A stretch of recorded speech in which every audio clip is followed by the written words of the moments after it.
എന്നാൽ പിന്നെ നമുക്ക് നമ്മുടെ സൺഡേ വ്ളോഗിൻ്റെ ബാക്കി കണ്ടാലോ?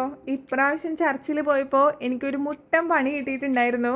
നിങ്ങൾക്ക് ഓൾറെഡി അറിയാലോ എനിക്ക് ഹിന്ദി ഒട്ടും വശമില്ലാന്ന്.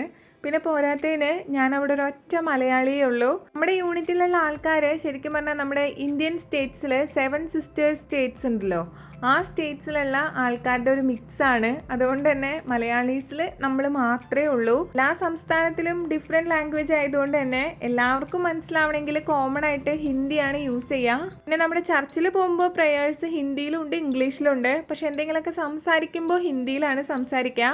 ഞാനാണെങ്കിൽ പള്ളിയിൽ ഇങ്ങനെ തെക്ക് വടക്ക് നോക്കിയിരിക്കുമായിരുന്നു, കാരണം കുറേയൊക്കെ എനിക്ക് മനസ്സിലാവാറില്ല. പെട്ടെന്ന് ഡിഞ്ചു മേംസാപ്പെന്നൊരു പേര് കേട്ടു. പിന്നെ ചറപറാന്ന് ഹിന്ദിയിൽ എന്തോ പറഞ്ഞു. സത്യമായിട്ട് ഞാൻ ശ്രദ്ധിക്കാത്തതുകൊണ്ട് എനിക്ക് തീരെ മനസ്സിലായില്ല.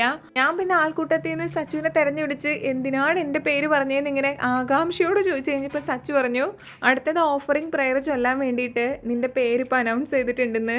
ഞാനങ്ങോട്ട് നിന്ന നിപ്പിൽ ആവിയായി പോയി, കാരണം എനിക്ക് ഇംഗ്ലീഷിൽ അങ്ങനെ പ്രയേഴ്സ് ചൊല്ലി പരിചയമൊന്നുമില്ല. പിന്നെ ഹിന്ദിയാണുള്ളത്, അതെനിക്കിട്ട് അറിയില്ല താനും. എൻ്റെ മുഖത്ത് പരിഭ്രമം കണ്ടതുകൊണ്ടാണോ എന്നറിയില്ല, എൻ്റെ അടുത്ത് പറഞ്ഞു ഓൺ ലാംഗ്വേജിൽ ചെയ്താൽ മതിയെന്ന്.